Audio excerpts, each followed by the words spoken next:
Salut Vatosokos, j'espère que tout le monde se porte bien. On se retrouve pour une nouvelle vidéo, un nouveau débrief de PSG versus Reims. Et vraiment, les Reims nous ont rincés, hein, c'est le cas de le dire. C'est un pauvre match, comme vous avez vu sur le titre. C'est vraiment un pauvre match. Je me suis plutôt emmerdé qu'autre chose en regardant ce match. Mais après, je m'attendais pas à un super match. Après, justement, notre super match contre City, je m'attendais justement à un match merdique entre deux matchs de Ligue des Champions. Et je me suis pas trompé. Voilà, c'est vraiment un pauvre match. Première mi-temps, vraiment, on a rien proposé. C'était très faible. Après, c'est dur de jouer contre une équipe comme ça qui souvent met le bus et qui vient au parc pas juste pour pas se prendre une branlée. Voilà, mais nous en première mi-temps, on a vraiment été médiocre parce qu'on n'a pas proposé grand-chose, on n'a pas créé beaucoup de danger dans leur défense. Et c'était vraiment une première mi-temps où je me suis vraiment fait chier, hein, c'est le cas de le dire, et je suis pas le seul, hein, voilà. Et deuxième mi-temps un petit peu mieux, voilà, on est revenu avec l'envie de marquer un but, ça s'est produit avec Dembélé, mais après on est retombé dans l'autre travers, on se prend un but à la con sur un contre de Reims et on finit sur le score de 1-1 qui est un score lamentable, misérable, voilà, contre une équipe de Reims normalement on aurait dû dérouler et voilà et on l'a pas fait, donc un match vraiment très pitoyable, pauvre, enfin tout ce que vous voulez, sauf un bon match, quoi. Voilà. Mais comme je vous ai dit, je m'attendais pas à un truc extraordinaire aujourd'hui. Franchement, je m'attendais vraiment pas à un truc extraordinaire. Voilà. Après le match qu'on a fait, je savais qu'il y avait des joueurs qui allaient rester au repos, comme Hakimi, Marquinhos, tout ça. Et quand tu mets, par contre, il y a un truc que je comprends pas, pourquoi Luis Enrique remet une défense à 3. Il avait déjà fait ça il y a pas longtemps, ça avait pas marché. Hein, il a été obligé de changer le système en deuxième période. Et là, il recommence et ça n'a toujours pas marché. Et il a été obligé de rechanger et de faire rentrer des défenseurs comme Pacho et tout ça, quoi. Donc franchement, je sais pas des fois à quoi il joue, Luis Enrique. Alors il tente, mais en tentant, tu vois, tu te plantes un peu, quoi. Voilà. Enfin bref, on va essayer d'oublier vite fait ce match, un match qui va pas rester dans les annales de l'histoire du PSG. Celui-là contre City, oui, mais pas celui-là contre Reims. Voilà. On va passer tout de suite aux statistiques du match parce que franchement, il y a pas grand-chose à dire. Il y a pas grand-chose à dire. Ah si, juste un truc. Vers la fin, Barcola. Pour moi, il y a penalty. Pour moi, il y a penalty parce que il a été quand même bien accroché dans la surface. Pour moi, il y a penalty. Voilà, voilà. Et le problème, c'est ça dépend des arbitres. T'as des arbitres qui auraient sifflé penalty, d'autres qui auraient pas sifflé penalty. Et lui, il siffle pas penalty. Donc, mais pour moi, il y a faute. Voilà, il y a faute sur Barcola. Normalement, il aurait dû avoir penalty. Voilà. L'arbitre n'a pas voulu siffler. Bon, tant pis. Voilà. On aurait pu gagner le match grâce au penalty. Voilà, il l'a pas fait. Encore une petite erreur d'arbitrage. Et après, il y en a encore qui disent que le PSG est avantagé par l'arbitrage. La preuve, c'est que ce soir, on aurait dû avoir un penalty et on l'a pas eu. Enfin bref. De toute façon, ça cache pas notre médiocre et pitoyable match qu'on a fait ce soir. Statistiques du match. Alors, 18 tirs du côté PSG, 6 du côté Reims. Vous vous rendez compte, 18 tirs, on a marqué un but. Ah ouais, c'est lamentable, quoi. Mais c'est ça le problème. C'est que quand t'es en Ligue Champion, que t'es motivé, que tu veux passer, les joueurs deviennent des Superman, des Batman et tous les super-héros de Marvel. Et quand c'est en Ligue 1 et en plus qu'on a vachement de points d'avance, bah ils deviennent des petits agneaux qui gambadent dans la prairie pour rencontrer Charles Ingalls, quoi. Voilà. Enfin bref. Bon bref, 7 tirs cadrés du côté PSG, 3 du côté Reims. 78% de possession côté PSG, 22 du côté Reims. 776 passes du côté PSG, 209 du côté Reims. Alors oui, on a eu la possession, mais comme encore une fois, possession stérile. 13 fautes du côté 13 fautes des deux côtés. Voilà, il y a eu énormément de fautes dans ce match. 2 cartons jaunes des deux côtés. 0 carton rouge des deux côtés. 0 hors-jeu du côté PSG, 3 du côté Reims. 8 corners du côté PSG, 1 corner du côté Reims. Voilà, on n'a même pas su exploiter les corners. Enfin bref. Parlons donc on va aller au cas par cas. Donnarumma a plutôt fait un bon match.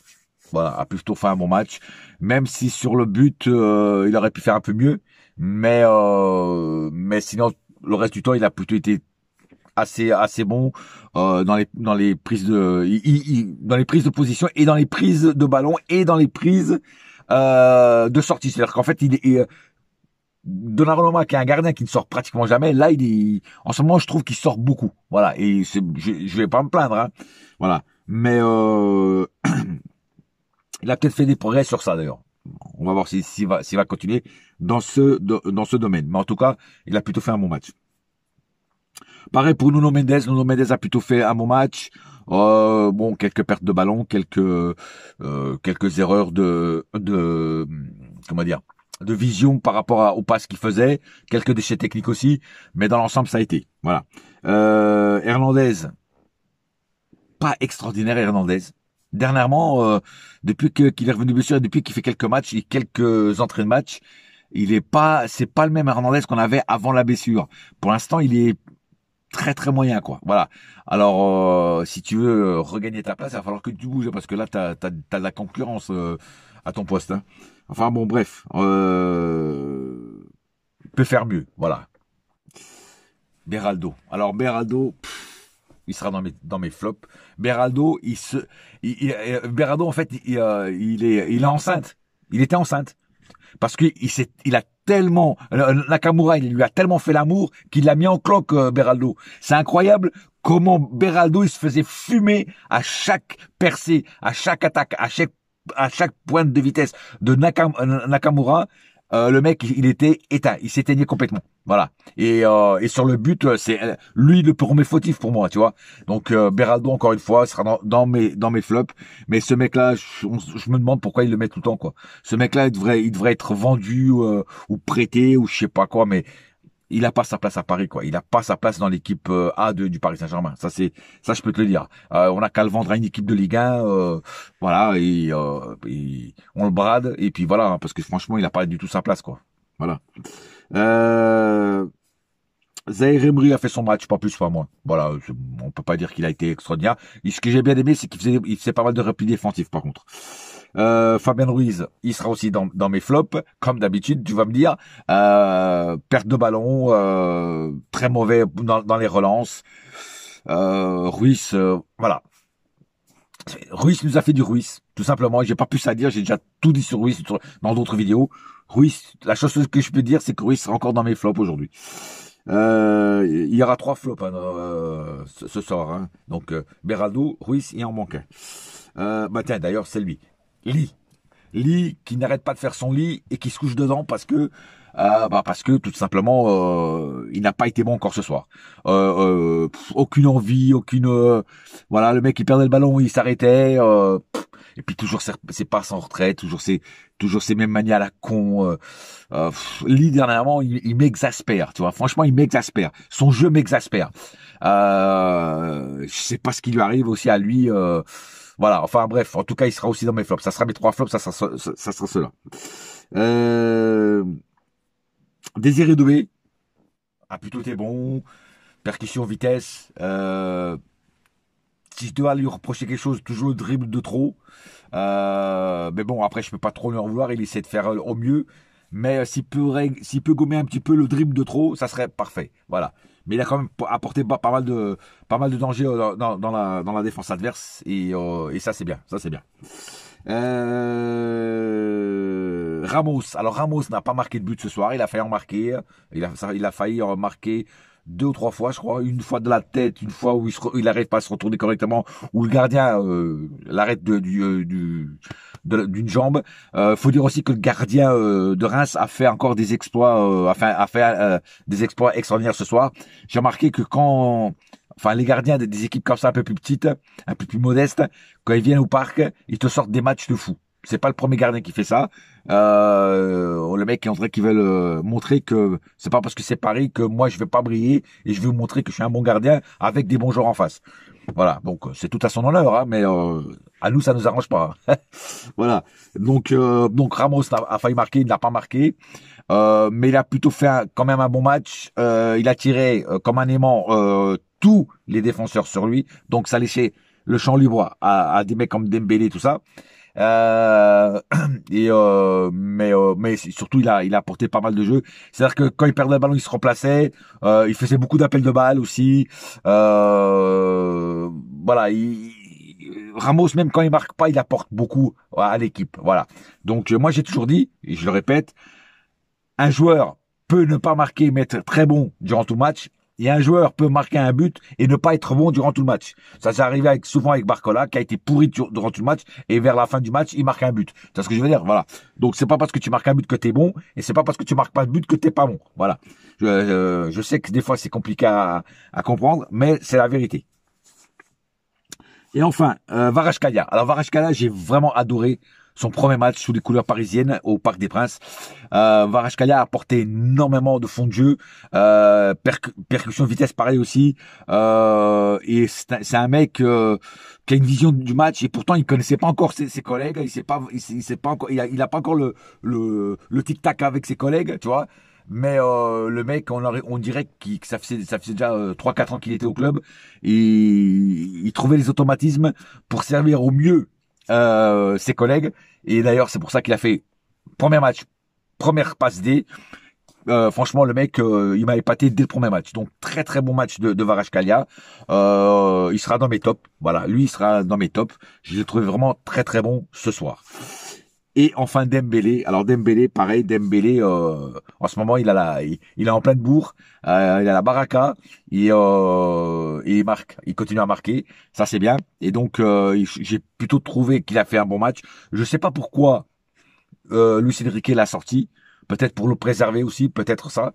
Mais il était en train de faire un excellent match et il sera aussi dans mes tops. Donc j'aurai 2 tops ce soir, 3 flops et 2 tops. Donc top Kvaratskhelia et Dembélé. Voilà.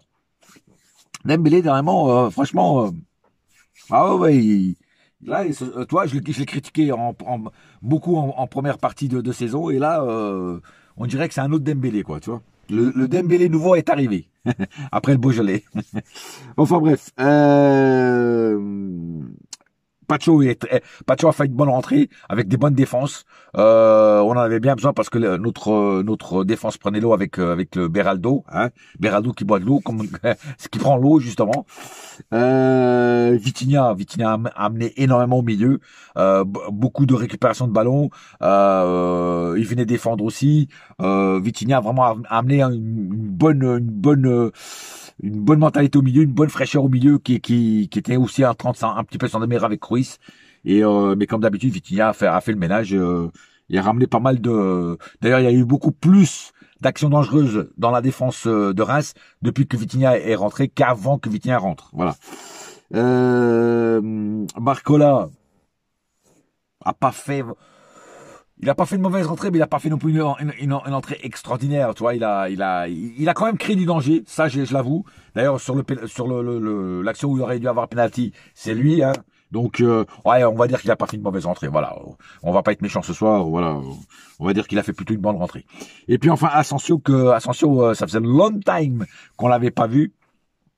Et il n'a pas fait une mauvaise entrée. Il a créé du danger devant le gardien de Reims et il a plutôt le peu de temps qu'il a joué, il a plutôt été bon. Voilà. Sinon c'est tout. Voilà. Le petit Mayoulou aussi, j'allais oublier, qui n'a pas fait une mauvaise entrée aussi, qui a plutôt apporté pas mal de trucs, qui a créé aussi des zones dangereuses dans la défense de Reims. Non, le petit Mayoulou était plutôt bon. Voilà. Aujourd'hui pas de Neves, il était sur le banc, voilà, tranquille. Hakimi était en tribune. J'ai pas vu Marquinhos, il était peut-être à la maison où je suis avec sa femme, sous la couette, hein, il a bien raison. Et puis voilà, j'ai fait le tour. Sinon, je voulais dire un petit truc avant de couper cette vidéo. Euh, pour pouvoir que Kolo Muani aille à la Juve, on a été obligé de rompre le contrat de Bernat, hein, de Juan Bernat, qui avait été prêté. Voilà, Juan Bernat n'est plus joueur du Paris Saint-Germain. Le PSG a cassé son contrat pour pouvoir envoyer Kolo Muani à la Juve. Voilà, parce que t'as pas le droit d'avoir plus de 6 joueurs prêtés par saison. Voilà, et là on était arrivé à 6 avec Bernat. Donc ils ont été obligés de casser le contrat avec Bernat pour pouvoir envoyer Kolo Muani en Italie à la Juve. Voilà. Sur ce, pas plus à dire. On se retrouve bientôt. Je crois que le prochain match c'est contre Stuttgart justement, match très important. Et en attendant, un seul cœur. Un seul club, c'est Paris ma gueule, yes my friend, et la saga continue. Et à Stuttgart, il faut pas se louper, il faudra sortir un match comme on a fait contre City. Un match où il faudra rien lâcher et absolument, de préférence le gagner, ça serait bien. Ou au minimum un match nul pour pouvoir passer au barrage. Et après les tirages, ça sera, je crois, le 31 janvier pour savoir contre qui on tombe en barrage pour pouvoir, pardon, pour pouvoir continuer ou non en Ligue des Champions. Voilà, sur ce, bonne soirée. Allez, bouya!